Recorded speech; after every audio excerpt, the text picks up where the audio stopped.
आज भारत दुनिया का तीसरा बड़ा डोमेस्टिक एविएशन मार्केट बन चुका है। और ये तो होगा ही क्योंकि पैसेंजर्स ही इतने आ रहे। 8 सालों में 15 करोड़ एयर पैसेंजर्स बढ़ गए। IBF के डेटा के अनुसार 2047 तक इंडिया में 300 से लेके 350 करोड़ एयर पैसेंजर्स होंगे। तो हो सकता है ना कि ऐसा एक समय आएगा कि एयरप्लेन में इतने सीट ही नहीं है कि इतने सारे पैसेंजर को हम बिठा सके। अब इतने करोड़ों पैसेंजर्स आएंगे तो सोचो इंडियन एयरपोर्ट्स का क्या हाल होने वाला है। 500 प्लेन, 1000 प्लेन, 400 प्लेन, सबका ऑर्डर आ रहे हैं। और ये जो 1000-1500 जो नए प्लेन आने वाले हैं उनको रखना भी तो पड़ेगा, उनको पार्क भी तो करना पड़ेगा। इसीलिए नए नए एयरपोर्ट्स खुल रहे हैं। मुंबई के नजदीक नवी मुंबई में नया एयरपोर्ट खुल रहा है। बट अभी भी हमारे देश में ऐसे करोड़ों लोग हैं जो एक भी बार हवाई जहाज में बैठे नहीं है। प्रश्न ये है कि ये क्यों हो रहा है, कौन कर रहा है ये सब। आप में से बहुत लोगों ने हवाई जहाज तो देखा ही होगा, फिल्मों में देखा होगा, आकाश में देखा होगा, या फिर आपने सवारी भी ली होगी। बट क्या आपको ये पता है कि हवाई जहाज चलाने वाली कंपनी जो एयरलाइन कंपनी होती है उसको प्रॉफिटेबली चलाना बहुत ही मुश्किल है। एयरलाइंस बिजनेस पूरी दुनिया में सबसे टफेस्ट बिजनेस में से एक है। इंडिया में बहुत सारी एयरलाइन कंपनीज आई और बहुत सारे एयरलाइन कंपनीज बंद भी हो गई। यहाँ पर रिचर्ड ब्रेंसन जो वर्जिन ग्रुप के फाउंडर है, उनका एक बहुत ही फेमस सा कोट याद आता है। वो कहते हैं, if you want to become a millionaire, start with $1 billion and launch a new airline. इसका सिंपल मतलब ये है कि अगर आपके पास $1 बिलियन है और आप एक नई एयरलाइन लॉन्च करते हो तो आप बिलियनर से मिलियनर बन जाओगे, मतलब आप गरीब हो जाओगे। आखिर एयरलाइन बिजनेस में ऐसा क्या है जो उसको इतना मुश्किल बना देता है? इसका मेन रीजन है कि एयरलाइन बिजनेस में कॉस्ट फिक्स्ड है और रेवेन्यू वेरिएबल है। एक एयरलाइन कंपनी के खर्चे की लिस्ट बहुत ही बड़ी है। फ्लाइट जो उड़ती है उसका लीज का कॉस्ट होता है, एयरपोर्ट पे जो स्टाफ होते हैं उनकी सैलरी होती है, एयरपोर्ट के अंदर जो क्रू मेंबर होते हैं उनकी सैलरी भी होती है, पायलट की सैलरी होती है, अगर प्लेन बिगड़ गया तो उसका रिपेयर और मेंटेनेंस का कॉस्ट, फिर एयरपोर्ट पे जो प्लेन खड़ा रहता है ना उसका रेंट भी देना पड़ता है, depreciation cost, miscellaneous cost, regulations, tax और बहुत सारे खर्चे देने पड़ते हैं एयरलाइन कंपनी। और इन सब खर्चों के बाद सबसे बड़ा खर्चा फ्यूल और ऑयल का खर्चा। अगर फ्यूल और ऑयल नहीं होगा तो एयरप्लेन उड़ेगा कैसे? किसी भी एयरलाइन कंपनी का 30 से 40% जो कॉस्ट होता है वो सिर्फ फ्यूल में जाता है। हवाई जहाज में जो फ्यूल लगता है उसको कहते हैं ATF, एविएशन टर्बाइन फ्यूल। ये फ्यूल के भाव हर देश में अलग होते हैं और हर शहर में भी अलग होते हैं। गो डिजिट के एक आर्टिकल के हिसाब से जुलाई 1, 2024 में डोमेस्टिक एयरलाइंस के लिए 1 किलोलीटर ATF फ्यूल का रेट ये थे। यहाँ पर आप चेक करोगे तो आप देखोगे कि दिल्ली, चेन्नई, मुंबई, कोलकाता सबके रेट अलग है। और दिल्ली का रेट है 96,148.38 रुपीज। और अगस्त 1, 2024 में इंडियन ऑयल कॉर्पोरेशन ने एक नई लिस्ट निकाली नए रेट्स के साथ। तब रेट्स दिल्ली, मुंबई और चेन्नई के लिए बढ़ गए और कोलकाता के लिए घट गए। अगर आप दिल्ली का रेट कंपेयर करोगे जुलाई और अगस्त का, तो रेट 1827 रुपीज से बढ़ गया प्रति किलोलीटर। तो आप समझ रहे हो फ्यूल का प्राइस ऊपर नीचे होता रहता है, उसकी वजह से एयरलाइन कंपनीज के मार्जिन भी ऊपर नीचे होते रहते हैं। अब बात करते हैं रेवेन्यू की। किसी भी एयरलाइन कंपनी का रेवेन्यू बहुत ही वेरिएबल होता है। कभी भी कोई रूट पे अगर डिमांड नहीं होगी तो रेवेन्यू नहीं होगा। अगर किसी भी जगह पर पॉलिटिकल इंस्टेबिलिटी हो गई, वहाँ एयरलाइन सबसे पहले कैंसिल होती है। फिर अगर किसी भी देश में नेचुरल डिजास्टर हो गया, जैसे कि अर्थक्वेक आ गया, बाढ़ आ गई, तो एयरलाइन कैंसिल हो जाती है। कभी अगर हैवी बारिश आ गई तो भी एयरलाइन कैंसिल हो जाती है। अभी हाल ही में मुंबई एयरपोर्ट पर 11 फ्लाइट कैंसिल हुई और 10 फ्लाइट डाइवर्ट हुई हैवी रेन की वजह से। और 2020 के कोविड पैंडेमिक ने तो एयरलाइन इंडस्ट्री को ऑलमोस्ट खत्म कर दिया। एयरलाइन इंडस्ट्री ने अपने इतिहास का सबसे बुरा समय देखा था पैंडेमिक के टाइम पे। As the Prime Minister announced the extension of the lockdown till May the 3rd, all domestic and international flights too shall remain suspended.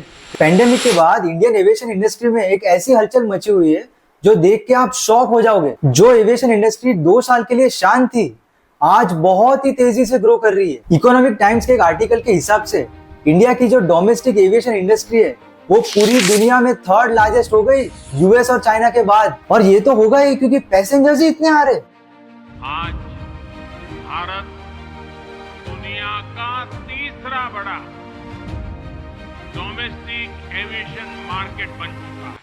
Indian brand equity foundation जो गवर्नमेंट ऑफ इंडिया का ही एक trust है, उनके data के अनुसार financial year 2016 में India में करीब करीब 22 करोड़ एयर पैसेंजर्स थे और ये नंबर बढ़कर हो गया फाइनेंशियल ईयर 2024 में 37 करोड़। मतलब 8 सालों में 15 करोड़ एयर पैसेंजर्स बढ़ गए। ये बहुत ही बड़ा नंबर है। अब इतने सारे पैसेंजर्स आएंगे तो एयरपोर्ट पे भीड़ तो बढ़ेगी। इंडिया के बिजिएस्ट एयरपोर्ट्स का डेटा देखेंगे तो सब जगह यही पता लग रहा है कि पैसेंजर्स की रेट में उछाल ही उछाल है। दिल्ली एयरपोर्ट पर 2017 में 57.7 मिलियन पैसेंजर्स थे और ये नंबर बढ़कर हो गए 73.67 मिलियन 2024 में। मुंबई एयरपोर्ट पर 2017 में 45.15 मिलियन पैसेंजर्स थे और ये नंबर बढ़कर हो गया 52.82 मिलियन 2024 में। और अगर आप बाकी एयरपोर्ट्स देखोगे जैसे कि चेन्नई, हैदराबाद, बेंगलोर, कोलकाता, सबके पैसेंजर्स में उछाल ही उछाल है। आप वीडियो पॉज करके देख सकते हो। अब ये जो पैसेंजर्स आ रहे हैं वो दो कैटेगरी के, एक है डोमेस्टिक पैसेंजर्स जो सिर्फ इंडिया के विद इन ही ट्रैवल कर रहे हैं और दूसरा है इंटरनेशनल पैसेंजर्स जो इंडिया के बाहर ट्रैवल कर रहे हैं। IBEF के डेटा के अनुसार फाइनेंशियल ईयर 2016 से लेकर 2023 तक डोमेस्टिक पैसेंजर्स हर साल 6.98% से बढ़े और उसी समय इंटरनेशनल पैसेंजर्स 0.57% से बढ़े। अरे वो तो ठीक है, अगर हम सिर्फ पिछले 2 साल का डेटा कंपेयर करेंगे 2023 और 2024 का, हमें पता लग रहा है कि डोमेस्टिक पैसेंजर्स 30 करोड़ थे 2024 में। ये पिछले साल 2023 से 13.5% का इंक्रीज है और इंटरनेशनल पैसेंजर्स करीब करीब 6.9 करोड़ थे। ये पिछले साल 2023 से 22% ज्यादा है। ये जो स्टैट थे वो सालाना पैसेंजर्स के थे।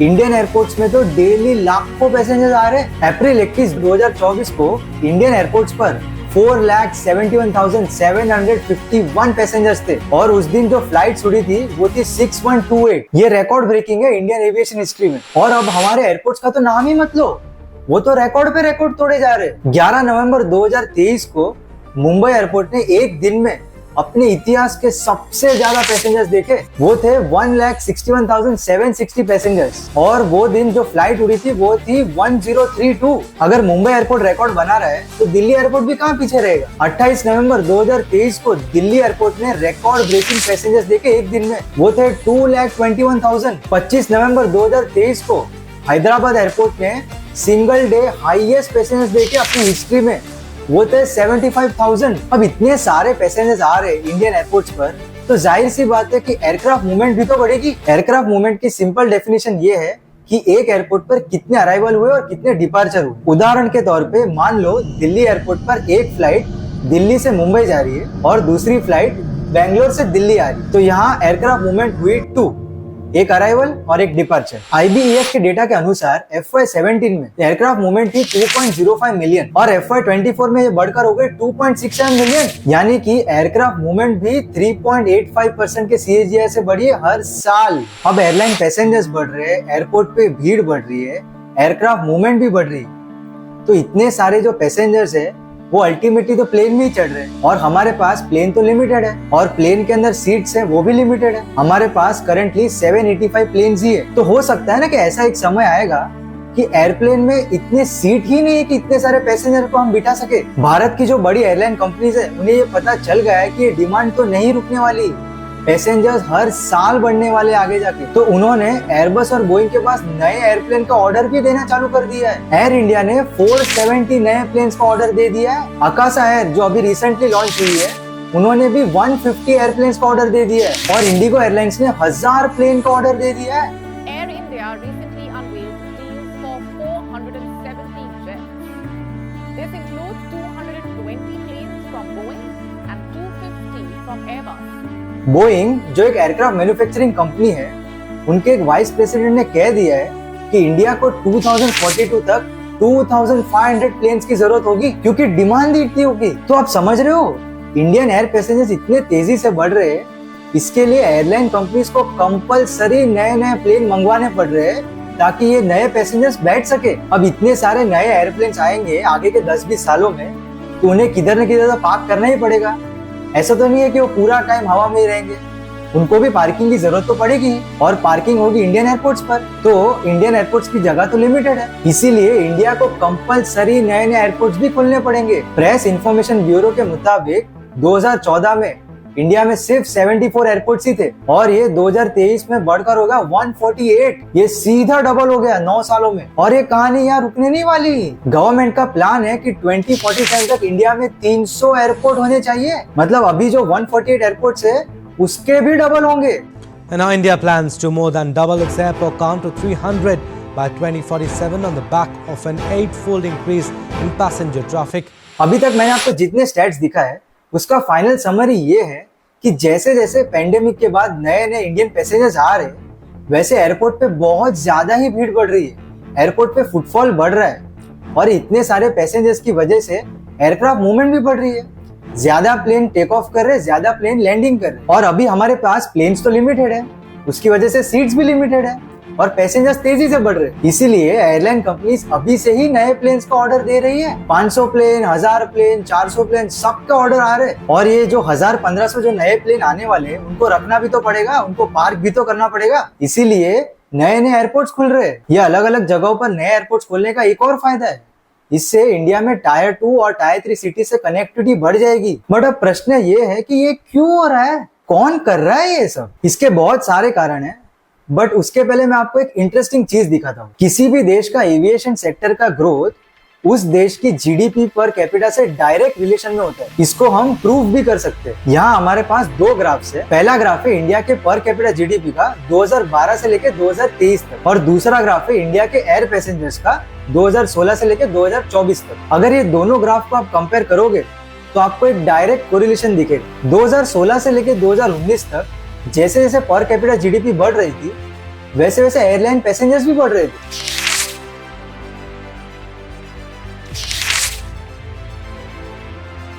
और जब पेंडेमिक आया 2020 और 2021 में तब पर कैपिटा जीडीपी घट गई और एयरलाइन पैसेंजर भी घट गए।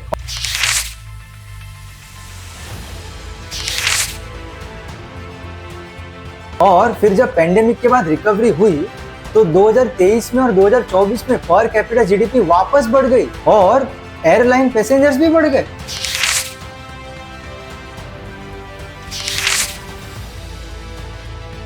तो आप समझ रहे हो, जैसे जैसे पर कैपिटा जीडीपी बढ़ रही है लोगों के पास डिस्पोजेबल इनकम भी बढ़ रही है और ये डिस्पोजेबल इनकम की बढ़ने की वजह से एविएशन पैसेंजर्स बढ़ रहे हैं। आईएमएफ के फोरकास्ट के हिसाब से FY 24-25 में इंडिया की जीडीपी 7% से बढ़ने वाली है और अगर जीडीपी बढ़ रही है तो जीडीपी पर कैपिटा भी थोड़े % से बढ़ेगी और अगेन जीडीपी पर कैपिटा बढ़ रही है तो एयरलाइन पैसेंजर्स भी बढ़ जाएंगे। मतलब हमें हर साल रिकॉर्ड ब्रेकिंग एयर पैसेंजर्स दिखने वाले। अब आते हैं रीजंस पे। पहला कारण ये है कि जो मिडिल इनकम कैटेगरी के लोग हैं वो भी बहुत तेजी से बढ़ रहे हैं। जो हमारे जेनजीज और मिलेनियल्स है वो ट्रैवलिंग और एक्सपीरियंसेस पे बहुत सारा स्पेंड कर रहे हैं। इंडियन बिजनेस ट्रेड के हिसाब से जेनजी की वजह से जो इंडिया की ओवरऑल ट्रैवल स्पेंडिंग है वो हर साल 9% से बढ़ने वाली है। 9% बहुत ही बड़ा नंबर है अगर हम ट्रैवलिंग स्पेंडिंग देखें तो। दूसरा कारण है रिवेंज टूरिज्म। ये टर्म पेंडेमिक के बाद आया था। रिवेंज टूरिज्म का मतलब ये है कि पेंडेमिक की वजह से 2 साल लोग टूरिज्म नहीं कर पाए थे, लोग ट्रैवल नहीं कर पाए थे। इसलिए लोग अभी पेंडेमिक के बाद जब रिकवरी फेज आ रहा है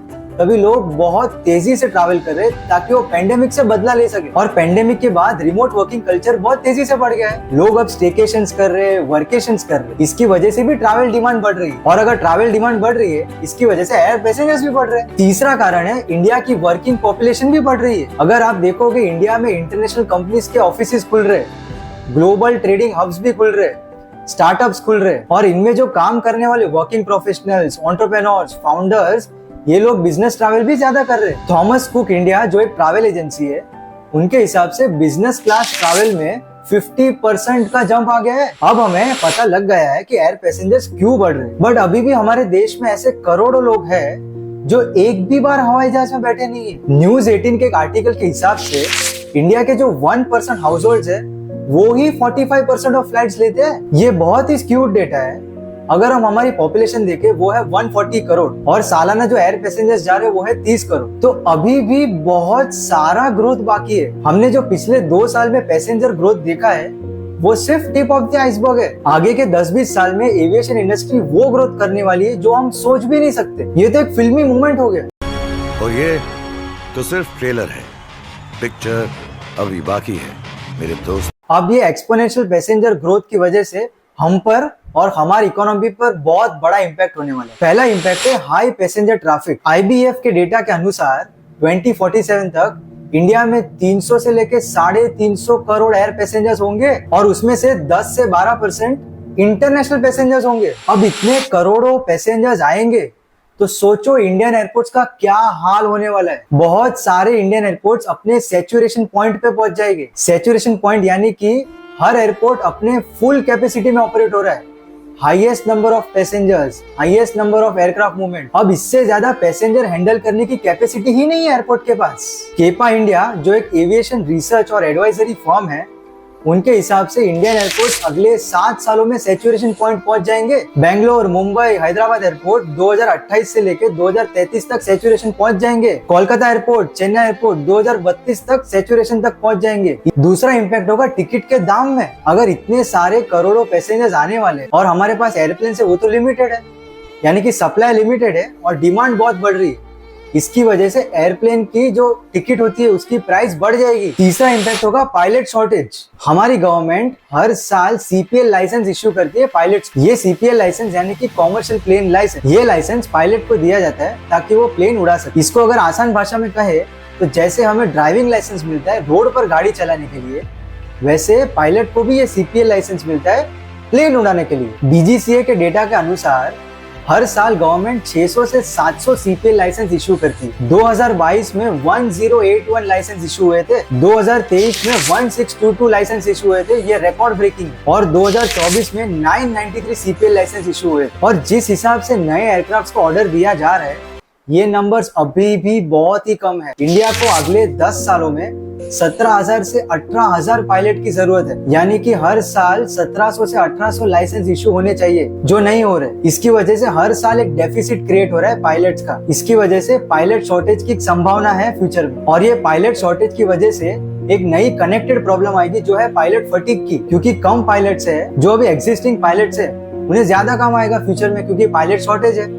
अगर उनको ज्यादा काम आएगा तो उनकी नींद अच्छे से नहीं होगी, उनको फटीग होगा और उनकी हेल्थ में प्रॉब्लम आ सकती है। चौथा इम्पैक्ट होगा क्रू शॉर्टेज। पायलट शॉर्टेज तो होगी, उसके बाद क्रू शॉर्टेज भी हो सकती है। केपा इंडिया के हिसाब से क्रू शॉर्टेज आगे जाके एक बहुत सीरियस प्रॉब्लम हो सकती है। पांचवा इम्पैक्ट होगा एयरप्लेन की पार्किंग प्रॉब्लम। अब 1000-1500 जो नए एयरक्राफ्ट आने वाले आगे के 10-20 सालों में, उन्हें पार्क तो करना ही पड़ेगा। और जो हमारे मुंबई और दिल्ली एयरपोर्ट है, वहाँ की जो कैपेसिटी है पार्किंग की, वो है सिर्फ 364 एयरप्लेन्स। तो जो बाकी के एयरप्लेन्स है उनको दूसरे एयरपोर्ट्स पर पार्क करना पड़ेगा। इस प्रॉब्लम का सोल्यूशन अभी से ही इम्प्लीमेंट हो रहा है। मुंबई के नजदीक नवी मुंबई में एक नया एयरपोर्ट खुल रहा है। कोलकाता, चेन्नई, हैदराबाद और दिल्ली एयरपोर्ट में नए टर्मिनल्स खुल रहे हैं। छठा इम्पैक्ट होगा जेट फ्यूल की डिमांड पर। अगर इतने सारे एरोप्लेन उड़ने वाले हैं तो उनको फ्यूल भी तो लगेगा, तो फ्यूल की डिमांड तो बढ़ जाएगी। हिंदू बिजनेस लाइन के एक आर्टिकल के हिसाब से अभी जो जेट फ्यूल की डिमांड है वो एकदम पीक पर है। मार्च 2024 में 7,58,000 टन का एटीएफ यूज हुआ था और ये रिकॉर्ड ब्रेकिंग है। यहाँ पर कुछ अपॉर्चुनिटीज हो सकती है, बट आपको अपना खुद का रिसर्च करना होगा। पहली अपॉर्चुनिटी ये है कि जैसे कि मैंने आपको पहले बताया कि 2047 तक 300 एयरपोर्ट खुलने का प्लान है इंडिया का। तो जैसे जैसे नए एयरपोर्ट खुलते जाएंगे, वैसे वैसे एयरपोर्ट के नजदीक होटल्स और रेस्टोरेंट की डिमांड बढ़ जाएगी। तो अगर किसी के पास लैंड है एयरपोर्ट के नजदीक, तो वो वहाँ होटल या फिर रेस्टोरेंट खोल के इनकम जनरेट कर सकते हैं। दूसरी अपॉर्चुनिटी ये है कि जैसे कि मैंने आपको पहले बताया कि जेट फ्यूल की डिमांड भी बढ़ने वाली, तो जो जेट फ्यूल बनाने वाली कंपनीज है उनमें इन्वेस्ट किया जा सकता है। इसी के साथ इस वीडियो का अंत होता है। मैं अंत में यही कहना चाहूंगा कि एविएशन इंडस्ट्री का ग्रोथ अभी सिर्फ शुरू हुआ है।